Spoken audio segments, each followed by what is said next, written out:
A new film which documents the crazy hours junior doctors are forced to work in South Africa and the effects thereof is due to be released later this month.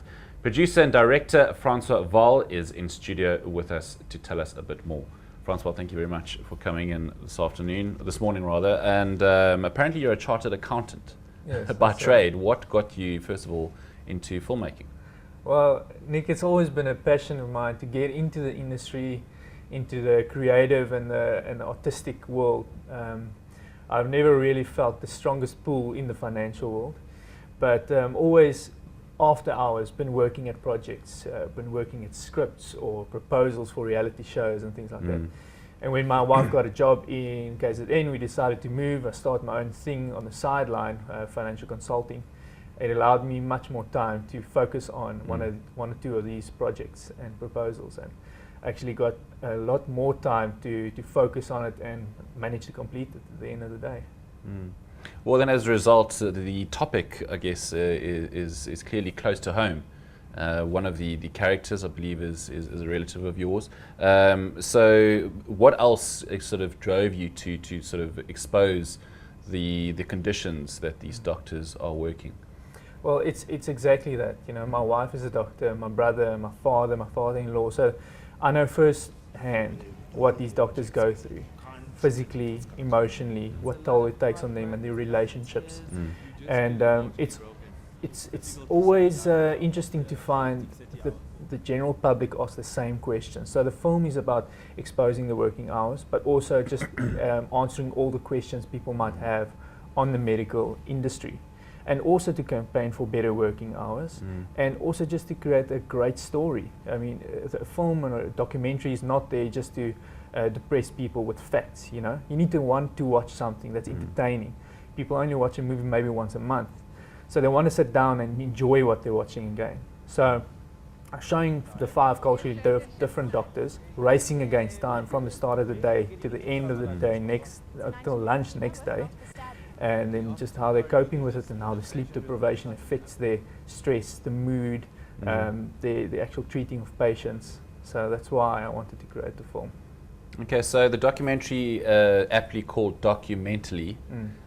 So I'm going to ask you to tell us a little bit more about that side of things, the mental sort of repercussions and anxieties and stress that working these long hours causes. But just let's look at some of those numbers. So it's about these 30-hour shifts.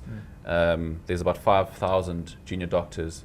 Is that throughout South Africa, or is it specifically the KZN province that you're focusing on? It's in South Africa. So there's about 2,500 interns in South Africa. Then there's half of that which is community service doctors, and about half of that would be first-year medical officers. So it's roughly about 5,000 junior doctors. I'm counting the first year's medical officers in with that stat as well. But there's a lot. They work tough hours, as I said, 30 hours straight. Shifts, so 8 o'clock the first day, then they leave 12 o'clock the next day without any sleep. And they only get paid for 80 overtime hours a month. And according to SAMJ, the South African Medical Journal, they can work up to 200 overtime hours a month, which is ridiculous.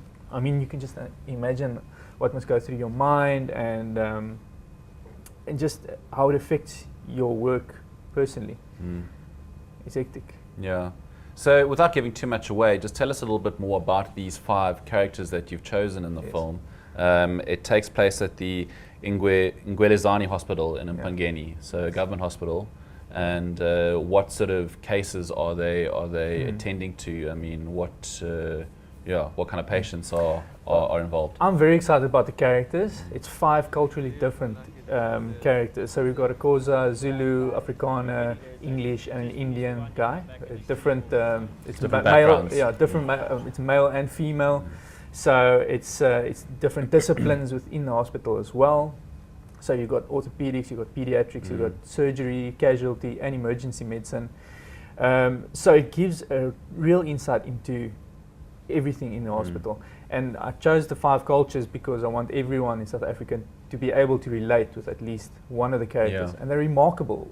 Every single one of them are extraordinary in their own right. If I can just give an example of Dr. Ganya, which he comes from, he's a Xhosa doctor which comes from Kailitsa.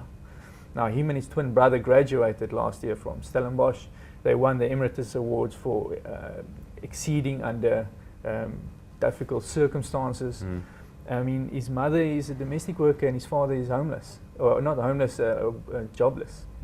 So it's a fascinating guy and his story, and it's so emotional as well. How he and what his perception is also towards this industry and how he approaches it. So that's the characters, and then what you can see in the film is quite gruesome actually. I mean, you've got stab wounds coming in, you've got assaults on women, you've got drownings, you've got a kid with the water on the brain, which is very troubling to see, these type of cases they see. One of the doctors actually mentions in the film, you won't even recognize yourself after 2 years in an industry like this, because you just get emotionally blunted with firstly the things you see, and secondly the types of emotional troubles that you have to face. And they can't sit down for 5 minutes to take everyone and treat everyone for half an hour. Have to treat the symptoms and move on to the next patient. So it's hectic.